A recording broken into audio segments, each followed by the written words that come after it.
Bueno, vamos a entablar conversación ahora con Manuel Muñiz, que es rector internacional de la Universidad de y presidente de APSIA. Muy buenas madrugadas.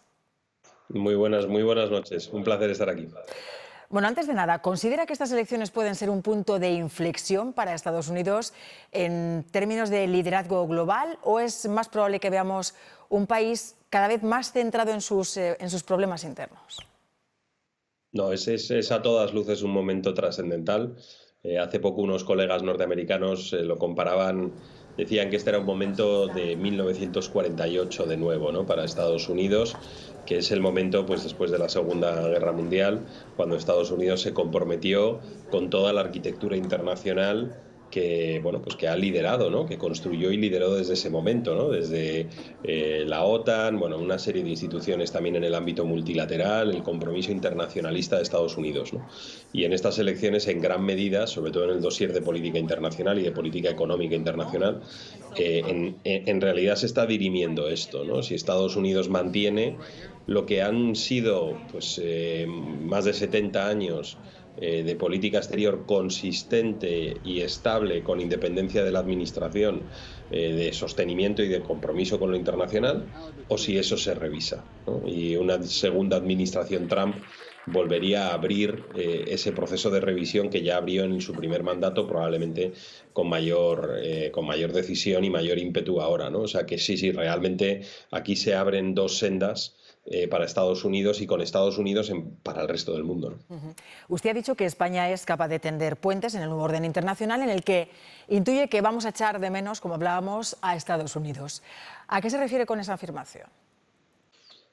Bueno, pues sobre todo en esta parte del mundo, ¿no? En el mundo occidental y en Europa muy en particular y España de manera pues muy singular, hemos vivido acostumbrados, algunos de los países de Europa Occidental desde el final de la Segunda Guerra Mundial y el resto desde el final de la Guerra Fría, a vivir en un mundo fundamentalmente unipolar en el que Estados Unidos pues proveía de una cantidad prácticamente innumerable de bienes públicos globales, entre otros la seguridad internacional, ¿no? Estados Unidos es la nación que ha firmado y ha financiado la provisión de la seguridad en los mares, la que ha sostenido financieramente la arquitectura multilateral, también en el ámbito de la seguridad, la que ha ayudado a sostener a la OTAN en múltiples de sus dosieres, ¿no? En el financiero, en el de capacidades militares, en el de inteligencia, es muy larga la lista, ¿no?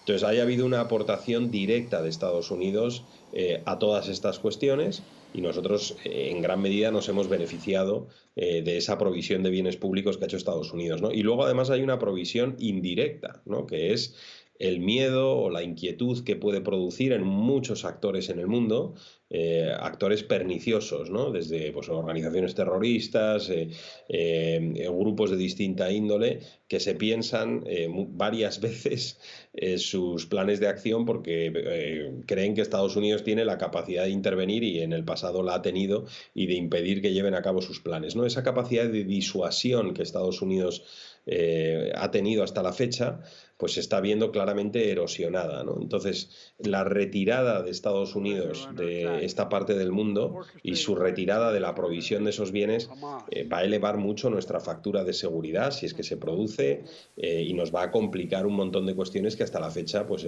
han sido cuestiones no problemáticas, ¿no? Entornos sosegados.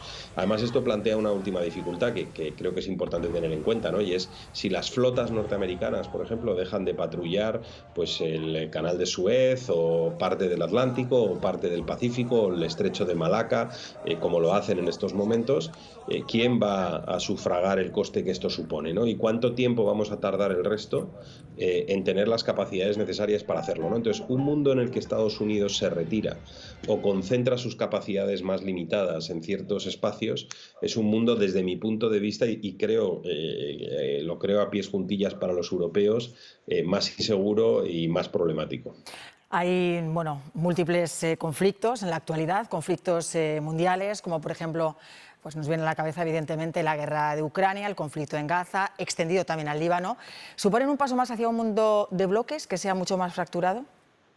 Sí, yo creo que de hecho probablemente si tuviésemos que definir la época en la que estamos entrando en el ámbito internacional, yo creo que lo justo sería hablar de la fractura del orden internacional, ¿no? Vivimos un mundo que se está fracturando en lo económico y, por cierto, estas elecciones norteamericanas van a determinar la velocidad y la profundidad de esa fractura, porque una administración Trump, a ciencia cierta, ejecutaría, llevaría a cabo políticas arancelarias, bueno, en relación a la Organización Mundial de Comercio y sus relaciones comerciales con terceros que profundizarían esa fractura, pero también es un mundo mucho más fracturado en lo político y en lo diplomático, ¿no? Con una relación entre China y Estados Unidos, que son los dos grandes actores del siglo XXI, mucho más compleja, que se está rompiendo en muchos aspectos, en el económico, pero también en el político y en el diplomático, con una serie de conflictos y de guerras que te vienen a decir, ¿no?, que el mundo es más inestable, que ya no vivimos en un entorno unipolar con un policía, ¿no?, un país que tenía la capacidad de implementar políticas de seguridad, de disuadir conflictos, como decía antes y demás.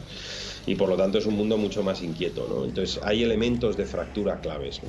Parece que van a emerger dos grandes bloques, uno en torno a Estados Unidos y otro en torno a China. Hay una gran pregunta ahí, que es el papel que vamos a jugar los europeos y el papel que puede jugar España, pero sí, nos vamos a un mundo mucho más fracturado. Hemos dejado atrás una etapa de hiperglobalización, de integración económica, que empieza con el final de la Guerra Fría de forma muy global y que acaba con la invasión de Rusia de Ucrania, ¿no? Ahí es donde de verdad empezamos a entender que ese proceso de hiperglobalización y de creciente interdependencia pues está alcanzando sus límites y nos vamos a un mundo pues más geopolítico y más difícil y más fracturado. Si hablábamos precisamente de las relaciones con Europa, con China y Rusia.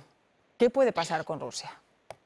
Bueno, con Rusia hemos sufrido lo que a todos los efectos se puede denominar un divorcio muy traumático, ¿no? Porque esto es importante entenderlo, ¿no? La guerra de Ucrania, que por cierto es una agresión sin precedentes desde el final de la Segunda Guerra Mundial, ¿no? Rusia invade un vecino, un país del tamaño prácticamente de Alemania en territorio, con una población considerable, una democracia occidental, con el ánimo de ampliar sus posesiones territoriales. Esto no lo veíamos en Europa desde el final de la Segunda Guerra Mundial, ¿no? O sea, realmente es muy extraordinario por su escala y por su violencia esta acción. Y lo que se ha producido desde el inicio de la invasión hasta hoy, básicamente es el desmantelamiento de 30 o 40 años de construcción de una relación con Rusia. Ha habido un desmantelamiento de la relación económica a través de los paquetes de sanciones sucesivos y del divorcio económico que estos han producido. Hay evidentemente un divorcio diplomático y de seguridad y militar. Y aunque el conflicto acabase mañana,